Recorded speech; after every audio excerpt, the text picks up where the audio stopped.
আল্লাহ রাব্বুল আলামিন ডাকতে বলে, বান্দা এমন কাজ কেন তুমি করলা? তুমি তো জানো মৃত্যুর পর মানুষকে যখন মাটি খেয়ে ফেলে, মানুষের হাড্ডিগুলো যখন নাকি মাটি খেয়ে ফেলে, মানুষের কোনো অস্তিত্ব নাই। তারপর আমি আল্লাহ তোমাদেরকে মানুষ বানাইতে পারি। আরে বান্দা কেন গো তুমি এত বড় কাজ করে নিলা?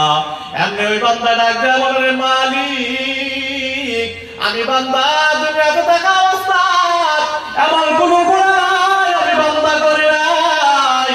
আমি বান্দার ভিতরে ভয় ঢুকে গেল, আমি বান্দা ভয় পাইতেছি যখন নাকি আমি বান্দা দুনিয়া থেকে বিদায় নিয়ে নিব, না জানি তুমি আল্লাহ আমাকে জাহান্নামে দিয়ে দেন কিনা। এই জন্য আমি রব্বুল আলামিন, এই জন্য বান্দার দেওয়ার মালিক, এই জন্যই আমি আমার সন্তানদেরকে নসিহত করছি যাতে আমি বান্দা লাশটাকে জ্বালা দেয়, জ্বালানোর পর ছাইগুলা ছিটিয়ে দিয়ে দেয়। ওগো রব্বুল আলামিন আমি যাই করছি না কেন রে মালিক, সবগুলা করছি একমাত্র তোমার ভয়ে, তোমার ভয়ে। তোমার ভয় অন্তর নেওয়ার পর যখন নাকি ভাবলাম দুনিয়াতে থাকা অবস্থায় গুনার কারণে আমার হাত নাফা, গুনার কারণে আমার পা নাফা, গুনার কারণে আমার জিহ্বা নাফা, গুনার কারণে আমার অন্তর নাফা, এত গুনাহ করার পর জান্নাতে যেতে পারবো না।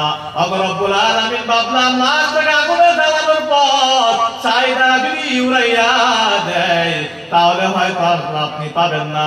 ওগো রব্বুল আলামিন অন্তরের মধ্যে একটা মাত্র উদ্দেশ্য ছিল তোমার ভয়, তোমার ভয় অন্তর ঢুকানোর পর এই কাজ করলাম। আল্লাহ রাব্বুল আলামিন ডাকতে বলে, বান্দা তুই যখন মালিকের ভয় অন্তরে ঢুকাইয়া এত বড় কাজ করলে আমি মালিক ঘোষণা দেই তোর জীবনের সমস্ত গুনাহ মাফ করে তোকে জান্নাতে দিয়ে দিলাম। আমি হব মদিনা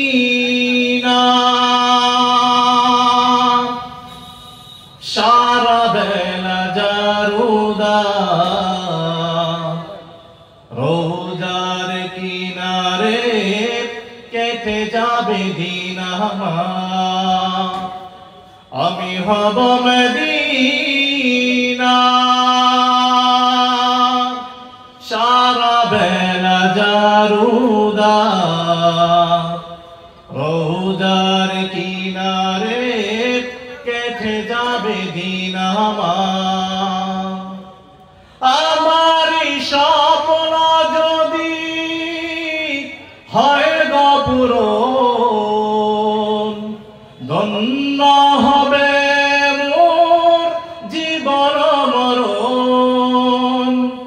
আমার স্বপ্ন যদি হয় গো পূরণ, ধন্য হবে মোর জীবন মরণ।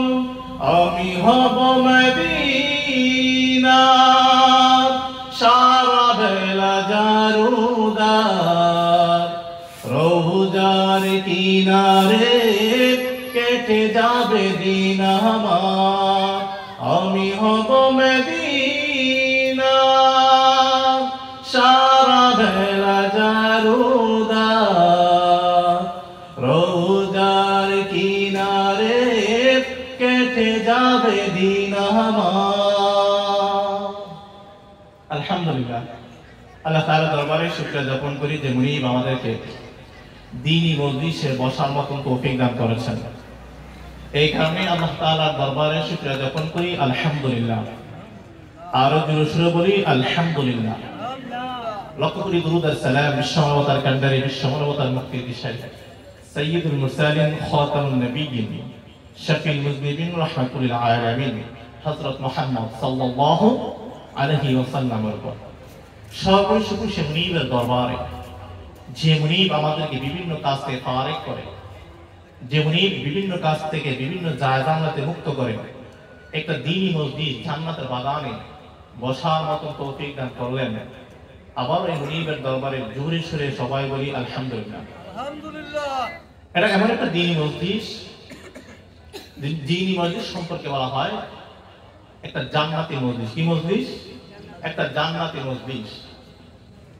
এই জান্নাতি মজলিসে বসার মতো একটা ভাগ্য লাগে। কি লাগে? কথা বলতে হবে। জান্নাতি মজলিসে বসার মতো কি লাগে? ভাগ্য লাগে। অনেক মানুষ, অনেকে আছে যারা রাস্তাঘাটে ঘোরাফেরা করতেছে, অনেকে আছে দোকানের মধ্যে বসে আছে, কিন্তু সবার কপালে সে তৌফিক আল্লাহ তাআলা দেয় নাই, বিদায় মসজিদে এসে বসার মতো তৌফিকও হয় নাই। কিন্তু রব্বুল আলামিন আমাদেরকে মায়া করে, দয়া করে যেমনি আমাদেরকে জান্নাতি মজলিসে এনে বসাইলেন, শুধু তাই নয়, সে মুনিব আমাদেরকে দুনিয়াতে শ্রেষ্ঠ নবী, শ্রেষ্ঠ উম্মত হিসেবে দুনিয়াতে পাঠাইছে। শুধু তাই, আল্লাহ নবী সাল্লাল্লাহু আলাইহি ওয়াসাল্লাম বলেন, জান্নাতের সমস্ত উম্মতের আগে, সমস্ত নবীদের উম্মতের আগে আমি মুহাম্মদের উম্মত সবার আগে জান্নাতে যাব। সুবহানাল্লাহ বলেন। এর হচ্ছে শ্রেষ্ঠ নবী, শ্রেষ্ঠ উম্মত হিসেবে আল্লাহ তাআলা এই পরিমাণ মর্যাদা, সম্মান আমাদেরকে দিয়েছেন। আল্লাহ রাব্বুল আলামিন কোরআনের মধ্যে বলে দিয়েছেন, ইত্তাকুল্লাহ, আল্লাহকে ভয় করো। কাকে ভয় করার কথা বলছে আল্লাহ? ইত্তাকুল্লাহ, আল্লাহকে ভয় করো। আল্লাহকে ভয় করা মানে হচ্ছে আল্লাহ আনুগত্য করো। কি করো? আল্লাহর আনুগত্য করতে হবে। ওয়া আনতুম মুসলিমুন, সাবধান, মুসলমান না হয়ে মৃত্যুবরণ করবা না। এর মানে হচ্ছে আল্লাহ তাআলা আমাদের উপরে যে বিধিবিধান দিলেন, আল্লাহ তাআলা নবীর মাধ্যমে যে ফরজ বিধানগুলো দিয়েছেন, নবীর সুন্নাত দিয়েছেন আমাদেরকে, এই সুন্নাত যে আমল করে দুনিয়া থেকে যেতে হবে। আল্লাহ তাআলার বিধান, ফরজ, নামাজ, রোজা, হজ, যাকাত ইত্যাদি সবগুলা পালন করে যেন আমরা দুনিয়া থেকে যেতে পারি। আল্লাহ রাব্বুল আলামিন বলেন, বান্দা তুমি যদি তোমার হক আদায় করে দুনিয়া থেকে বিদায় নিতে পারো, আমি রাব্বুল আলামিন ঘোষণা দিলাম, তুমি মরার পর তোমাকে 3.5 হাত মাটির নিচে রাখতে দেরি হবে, তোমার কবর জান্নাতের বাগান হতে দেরি হবে না। সুবহানাল্লাহ বলেন। এই জন্য আমরা আল্লাহর ভয় অন্তরে ঢুকাইতে হবে। কার ভয় অন্তরে ঢুকাইতে হবে? আল্লাহর ভয়। কিন্তু আমরা আজকাল আল্লাহর ভয় অন্তর নাই বিদায় আজকে আমাদের পরিণতি এমন হয়ে গেছে। যদি আমাদের ভিতরে আল্লাহর ভয় থাকতো তাহলে আজকে আমরা টাকার পিছনে দৌড়াইতাম না, ঠিক না? যদি আমাদের ভিতরে আল্লাহর ভয় থাকতো তাহলে আমরা দুনিয়াতে কোনো খারাপ কাজ করতাম না, দুর্নীতি করতাম না, নাফরমান কোনো কাজ করতাম না। আল্লাহ তাআলা যে হুকুম আহকাম আমাদের উপর দিয়েছেন, সব হুকুম আহকাম পালন করে আমরা দুনিয়া থেকে যেতাম। কিন্তু আমরা কি করি? আজকে টাকার পিছনে দৌড়াইতেছি, টাকার পিছনে। অথচ তামাম দুনিয়ার বাদশা ছিল যুলকারনাইন। কে ছিলেন বলেন তো? যুলকারনাইন রাহমাতুল্লাহ আলাইহি তাম দুনিয়ার বাদশা ছিলেন, কিন্তু মরার পরে এক টাকা নিয়ে সাথে নিয়ে যেতে পারছে? পারে নাই। তাম দুনিয়ার বাদশা যুলকারনাইন মৃত্যুর আগে তার খাদেমকে নসিহত করে যায়, রে খাদেম, আমি যখন দুনিয়া থেকে বিদায় নিয়ে নিব, আরে খাদেম, যখন আমি দুনিয়া থেকে বিদায় নিয়ে নেব, আমি যুলকারনাইন মৃত্যুর পর আমি যুলকারনাইনকে যখন খাটের উপরে শোয়াইবা, আরে খাদেম, আমি যুলকারনাইনকে যখন খাটিয়ার উপর শোয়াইবা, যুলকারনাইন ডাকতে বলে, খাদেম, খাটিয়ার উপর শোয়াইবার পর আমি যুলকারনাইনের 2টা হাত এভাবে বার কইরা দিবা। যুলকারনাইন ডাকতে বলে, খাদেম, আমার এক হাত আপনি কার হাত বাঁধা রাখবা। আমি যুলকারনাইন মৃত্যুর পর যে নসিহত করে গেলাম, সে নসিহত লক্ষ্য করে পালন করবা। এমনি যুলকারনাইনের খাদেম যখন নাকি যুলকারনাইন দুনিয়া থেকে বিদায় নিয়ে নিল, বিদায় নেওয়ার পর যুলকারনাইন নসিহত অনুযায়ী খাটিয়ার উপরে শোয়াইয়া দিল। খাটিয়া শোয়ানোর পর যুলকারনাইন মৃত্যুর আগে মারা যায়, রে খাদেম, আমি যুলকারনাইন মৃত্যুর পর আমি যুলকারনাইনকে শহরের অলিতে গলিতে ঘুরাইবা, অলিতে গলিতে ঘুরাইয়া তারপর দাফন দিয়া দিবা। খাদেম যুলকারনাইনের নসিহত করার পর যুলকারনাইনকে খাটিয়া শোয়ানোর পর যুলকারনাইনের 2টা হাত ইয়ার ভিতর দিয়া যখন বাইর কইরা দিল, যখন নাকি জুলকারনাইনকে আশপাশ শহরের আলিতে গলিতে ঘুরাইতেছে, এমনি দুনিয়াদার ডাকতে বলে দেখো দেখো তামাম দুনিয়ার বাদশা জুলকারনাইন মৃত্যুর পর দুইটা হাত বার কইরা দাঁড়িয়ে দেয় দুনিয়ার মানুষ, আমি জুলকারনাইন দুইটা হাত বার কইরা দিলাম, দাও দাও আমাকে টাকা পয়সা আরো দাও। এমনি ইমানদার ডাকতে বলে না করবেন, জুলকারনাইন দুইটা হাত বলে বার কইরা দিয়া দাঁড়িয়ে দেয় দুনিয়ার মানুষ, আমি জুলকারনাইন তামাম দুনিয়ার বাদশা হওয়ার পর আমি জুলকারনাইন খালি হাতে এই দুনিয়া থেকে বিদায় নিয়ে নিলাম। আরে দুনিয়ার ইমানদার আল্লাহর গোলাম, তামাম দুনিয়ার বাদশা জুলকারনাইন মৃত্যুর পর খালি হাতে দুনিয়া থেকে বিদায় নেয়। আরে উম্মতের দল, আজকে আমরা টাকার জন্য পাগল, পাগল, আজকে আমরা দুনিয়ার রং তামাশার জন্য পাগল, কিন্তু একবার লক্ষ্য করে দেখে বলিন, যতই কিছু কর না কেন মৃত্যুর পর আমাদেরকে খালি হাতে বিদায় নিতে হবে, ঠিক কিনা? এজন্য আল্লাহ রাব্বুল আলামিন জানেন, ইয়া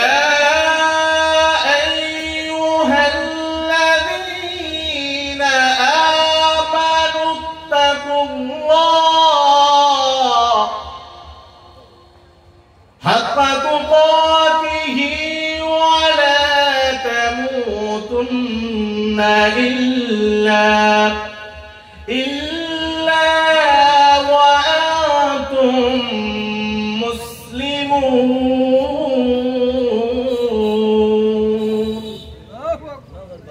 আল্লাহ রাব্বুল আলামিন বলেন ইত্তাকুল্লাহ, কার ভয় ঢোকাতে অন্তরে? কথা বলতে হবে, কার ভয় অন্তরে ঢোকাতে হবে? এই আল্লাহর ভয় যদি আমরা আজকে ভিতরে না ঢুকে দুনিয়া থেকে চলে যাই, আমাদের কোন উপায় হবে বলেন? উপায় হবে না। এই জন্য আল্লাহর ভয় অন্তরে ঢুকে আল্লাহ তাআলার যাবতীয় বিধান আমাদেরকে পালন করতে হবে।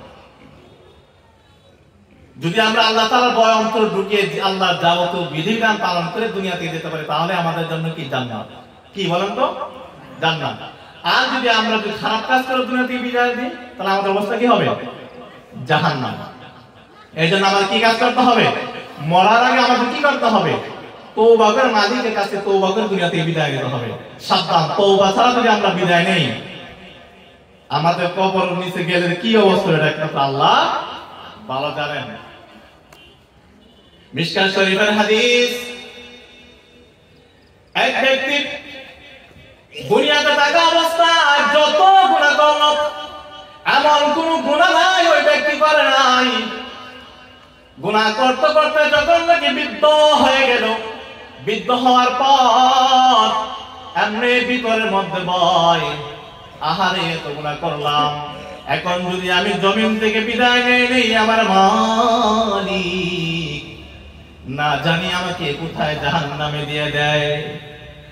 এমনি যখন নাকি ওই লোকটার ভিতরে ভয়, যখন ওই লোকটার ভিতরে ভয় চলে আসে, ভয় আসার পর এমনি তার সন্তানকে ডাক দেব, সন্তান আমি বাবার সামনে আয়। সন্তানকে যখন নাকি ডাকতেছে, ডাকার পর সন্তানরা যখন নাকি ওই ব্যক্তির সামনে চলে আসলো, সামনে আসার পর ওই ব্যক্তি ডাক দেব, সন্তান আমি বাবা এমন কোন গুনাহ করি নাই যে গুনাহটা আমি তোদের বাবা করি নাই। আজকে আমি যদি বিদায় নেই, না জানি আল্লাহ আমাকে জাহান্নামে দেয় কিনা। আরে সন্তান, আমি যখন বিদায় হয়ে যাব দুনিয়া থেকে, যখন আমি বিদায় নিয়ে নিব, বিদায় নেওয়ার পর আমার লাশটাকে তোমরা আগুন দ্বারা জ্বালিয়ে দিবা। আমার লাশটাকে আগুন দিয়ে জ্বালানোর পর আমি এক লাশটাকে একদম দুবার করে নিবা। দুই ভাগ করার পর একটা ভাগ বাতাসের মধ্যে দিবা, পাহাড়ের উপরে বাতাসের মধ্যে খাদ্যটা ছিটায়া দিয়ে দিবা, আর একটা অংশ সাগরের মধ্যে ছিটায়া দিবা। যখন নাকি সন্তানদেরকে নসিহত করলো, নসিহত করার পর ওই ব্যক্তি নাকি যখন দুনিয়া থেকে বিদায় নেয়, ওই ব্যক্তি যখন নাকি দুনিয়া থেকে বিদায় নেওয়ার পর সন্তানরা নসিহত অনুযায়ী বাবার লাশটাকে আগুন দ্বারা জ্বালিয়ে দেয়। জ্বালানোর পর এক অংশ পাহাড়ের উপর ওইটা ছিটাইয়া দেয়, আর এক অংশ সাগরের মধ্যে ছিটাইয়া দেয়। ছিটানোর পর যখন নাকি ওই ব্যক্তিটা যখন নাকি ওই কবরে চলে গেল, আমি আল্লাহ রাব্বুল আলামিন ডাক দেওয়ার পর আল্লাহ রাব্বুল আলামিন বাতাস কাটে দিয়ে দেয়, বাতাস সাগরকে ডাক দেয়, রে সাগর ওই ব্যক্তির ছাইগুলা তোমরা একত্রিত করে দাও। ওই ব্যক্তির ছাইগুলা যখন নাকি একত্রিত করার পর আবার যখন নাকি সে মানুষ পরিবর্তিত হয়ে গেল, এমনি ফেরেশতা আনন্দিত বলে, মালিক আপনি যদি অনুমতি দেন তাহলে ওই বান্দাটাকে আমরা প্রশ্ন করব। প্রশ্ন আল্লাহ রাব্বুল আলামিন ডাক দেন, ফেরেশতার দল তোমরা তাকে প্রশ্ন করতে হবে না, আমি মালিক তাকে স্বয়ং আমি আল্লাহ প্রশ্ন করব। সুবহানাল্লাহ বলেন। আল্লাহ রাব্বুল আলামিন ডাক দেন, বান্দা এমন কাজ কেন তুমি করলা? তুমি তো জানো মৃত্যুর পর মানুষকে যখন মাটি খেয়ে ফেলে, মানুষের হাড্ডিগুলো যখন নাকি মাটি খেয়ে ফেলে, মানুষের কোনো অস্তিত্ব নাই। তারপর আমি আল্লাহ তোমাদেরকে মানুষ বানাইতে পারি। আরে বান্দা কেন গো তুমি এত বড় কাজ করে নিলা? এমনি ওই বান্দা ডাক দেয়া বলে, মালিক আমি বান্দা দুনিয়াতে থাকা অবস্থা এমন কোনো গুনাহ নাই আমি বান্দা করি নাই। আমি বান্দার ভিতরে ভয় ঢুকে গেল, আমি বান্দা ভয় পাইতেছি যখন নাকি আমি বান্দা দুনিয়া থেকে বিদায় নিয়ে নিব, না জানি তুমি আল্লাহ আমাকে জাহান্নামে দিয়ে দেন কিনা। এই জন্য আমি রব্বুল আলামিন, এই জন্য বান্দার দেওয়ার মালিক, এই জন্যই আমি আমার সন্তানদেরকে নসিহত করছি যাতে আমি বান্দার লাশটাকে জ্বালিয়ে দেয়, জ্বালানোর পর ছাইগুলো ছিটিয়ে দিয়ে দেয়। ওগো রব্বুল আলামিন আমি যাই করছি না কেন রে মালিক, সবগুলা করছি একমাত্র তোমার ভয়ে, তোমার ভয়ে। তোমার ভয় অন্তর নেওয়ার পর যখন নাকি ভাবলাম দুনিয়াতে থাকা অবস্থায় গুনার কারণে আমার হাত পা, গুনার কারণে আমার পা না, গুনার কারণে আমার জিহ্বা না, গুনার কারণে আমার অন্তর না, এত গুনাহ করার পর জান্নাতে যেতে পারবো না। ওগো রব্বুল আলামিন ভাবলাম লাশটাকে আগুনে জ্বালানোর পর ছাইটা যদি উড়াইয়া দেয় তাহলে হয়তো আপনি পাবেন না। ওগো রব্বুল আলামিন অন্তরের মধ্যে একটা মাত্র উদ্দেশ্য ছিল তোমার ভয়, তোমার ভয় অন্তরে ঢোকানোর পর এই কাজ করলাম। আল্লাহ রাব্বুল আলামিন ডাকতে বলে, বান্দা তুই যখন মালিকের ভয় অন্তরে ঢুকাইয়া এত বড় কাজ করলে আমি মালিক ঘোষণা দেই তোর জীবনের সমস্ত গুনাহ মাফ করে তোকে জান্নাতে দিয়ে দিলাম। সুবহানাল্লাহ বলেন। এর মানে বোঝা গেল কি ইত্তাকুল্লাহ, কার ভয়? আল্লাহর ভয়। আমরা যদি মালিকের ভয় অন্তরে ঢুকিয়ে দুনিয়া থেকে যেতে পারি, কার ভয় অন্তরে ঢুকাইয়া? মালিকের ভয় অন্তরে ঢুকিয়ে যদি দুনিয়া থেকে যেতে পারে তাহলে আমাদের স্থান কোথায় হবে? জান্নাতে। কারণ আমরা কার উম্মত? কথা বলতে হবে, কার উম্মত? শ্রেষ্ঠ নবীর শ্রেষ্ঠ উম্মত, যে নবীকে আল্লাহ না বানাইলে এই পৃথিবীটা সুন্দর করে সাজাতেন না, ঠিক কিনা? এই নবীর উম্মত আল্লাহ তাআলা আমাদেরকে বানাইছে। ঠিক তেমনি ভাবে আমরা যদি এই মালিকের কথাগুলো স্মরণ করে দুনিয়া থেকে যেতে পারি তাহলে আমাদের কি হবে? আল্লাহ তাআলা আমাদেরকে জান্নাত দিবেন। যতই মুসিবত আসুক, যতই মুসিবত আসুক, কিন্তু মালিকের পক্ষে এক বিন্দু পরিমাণ শোনা যাবে না। আজকাল দুনিয়াতে অনেক ফিতনা চলতেছে, বিশেষ করে যে ফিতনাটা জমিনে চলতেছে ইসকনের ফিতনা। কার ফিতনা? ইসকনের ফিতনা। ইসকন এমন একটা জিনিস, তারা প্রতিজ্ঞা করছে প্রত্যেকটা মুসলমানদের মা বোনদের সাথে তারা খারাপ কাজ করবে। নাউযুবিল্লাহ বলেন। প্রত্যেকটা মুসলমানদের মা বোনদের সাথে তারা খারাপ কাজ করবে, এটাই তারা ঐক্যবদ্ধ হয়েছে। এই জন্য কিছুদিন আগে গাজীপুরের মধ্যে দেখা গেল ইসকনের সদস্য আমাদের মুসলমান বনের ইজ্জত নিয়ে চিনিমিনি খেলছে। কিন্তু আমরা আজকাল মুসলমান একত্রিত নয় বিদায় আজকে এত বড় খারাপ কাজ, এত বড় জঘন্যতম কাজ তারা করার সাহস পাচ্ছে। হাজ্জাজ ইবনে ইউসুফ এত একটা জালেম বাদশা ছিল, কিন্তু তার আমলের মধ্যেও কোন কাজের সাহস হয় না একটা মুসলমান মেয়ের ইজ্জত নিয়ে চিনিমিনি খেলা।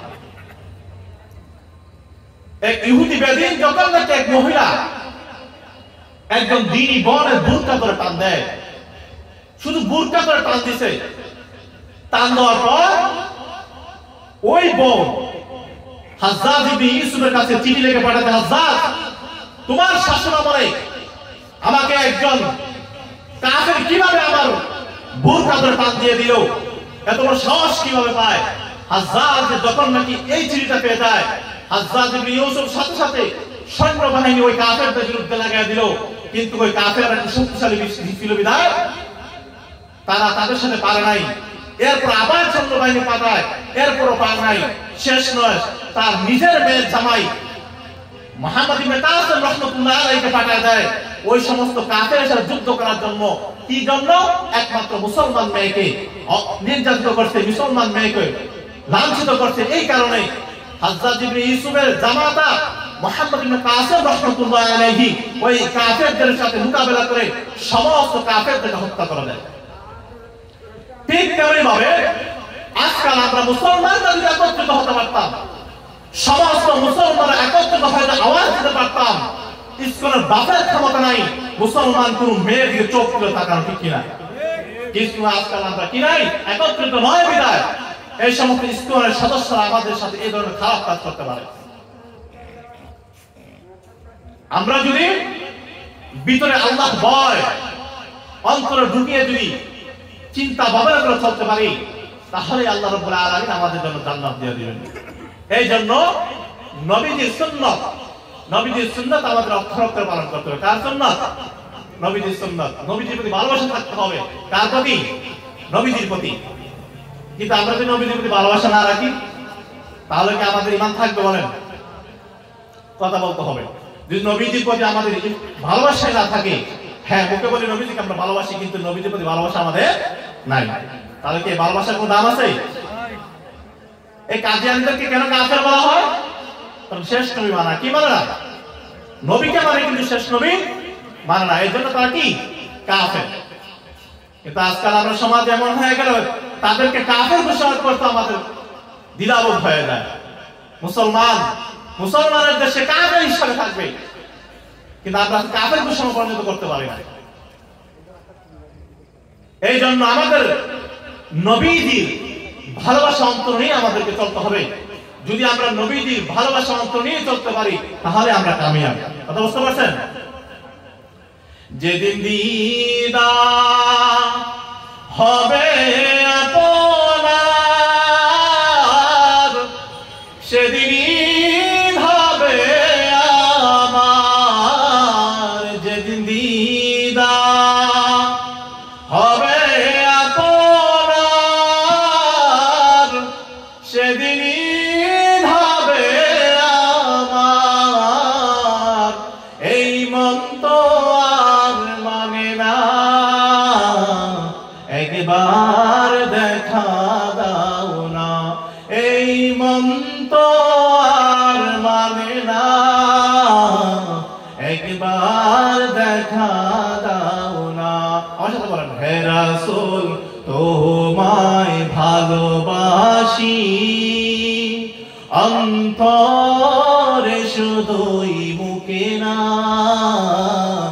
জান্নাতের আশায় নয় হে রাসূল, জাহান্নাম কেউ ধরে না।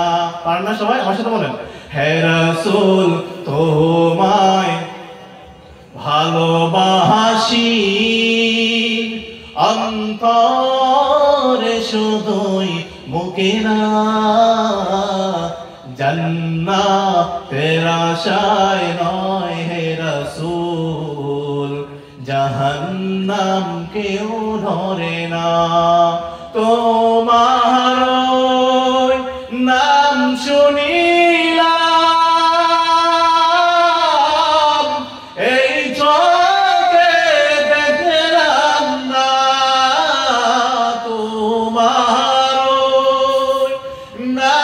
শুনিলাম, এই চোখে দেখলাম না, এই মন তো আর মানে না, একবার দেখা দাও না, এই মন তো আর মানে না, একবার দেখা দাও না। হে রাসূল তোমায় ভালোবাসি, অন্তরে শুধুই মুখে না, জান্নাতের আশায় নয় হে রাসূল, জাহান্নাম কেউ ধরে না, জান্নাতের আশায় নয় হে রাসূল, জাহান্নাম কেউ ধরে না। যেটুকু আলোচনা করলাম, এই আলোচনার উপর আল্লাহ তাআলা আমাদের সবাইকে আমল করার তৌফিক দান করে, সকলে আমিন। ওয়া আখিরু দাওয়ানা আলহামদুলিল্লাহি রাব্বিল আলামিন।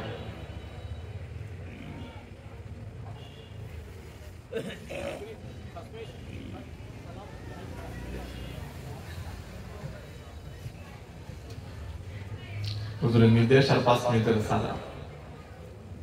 উস্তাদের কথা শোনো, আদব সম্মান। যাই হোক, কি বলছিলাম, ইত্তাকুল্লাহ, কার ভয়? আল্লাহকে, আল্লাহর ভয়। দেখেন একটা উদাহরণ দিই আপনাদেরকে। জমিনে থাকা অবস্থায় যখন আপনি আব্বাকে আব্বা বলে ডাক দিবেন, একবার আব্বা বলে ডাক দিলেন, 2বার ডাক দিলেন, 3বার ডাক দিলেন, 4র্থবার যখন আব্বা বলে ডাক দিবেন, ওই বাবা রাগ করবে না খুশি? বলুন তো, চিন্তা দেখে না? তবে গোলামের তো বারবার ডাকছ, কেমন নাম ডাকতেছে, ঠিক না? কিন্তু আমার মালিককে আপনি একবার নয় 1000 বার যদি ডাক দেন, আল্লাহ বলেন বান্দা শুনে রাখো, আমি মালিককে একবার ডাক দিলে আমি রব্বুল আলামিন 70 বার জবাব দিয়ে দিই। সুবহানাল্লাহ বলেন। বনি ইসরাঈলের জমানায় এক ব্যক্তি মূর্তির সামনে বারবার সালাম সালাম বলে ডাক দেয়। একদিন নয়, 2 দিন নয়, দীর্ঘ 70 বছর যখন নাকি ওই ব্যক্তি মূর্তির সামনে সালাম সালাম বলে ডাক দেয়, হঠাৎ ভিতর থেকে চলে আসলো সমাজ। এমনি আমার মন যখন নাকি বুলের মধ্যে চলে আসলো সমাজ, এমনি আল্লাহ রাব্বুল আলামিন সাথে সাথে জবাব দেয়, বান্দা কেন আমাকে ডাকতেছ? এমনি ওই বান্দাটা অবাক হয়ে গেল। দীর্ঘ 70 বছর পর্যন্ত মূর্তির সামনে সালাম সালাম বলে ডাক দেয়, আজ পর্যন্ত কেউ আমার ডাকে সাড়া দেয় নাই। এমনি যখন নাকি ডাক দিয়ে বললাম সমাজ, কে গো তুমি জবাব দিয়ে দিলা।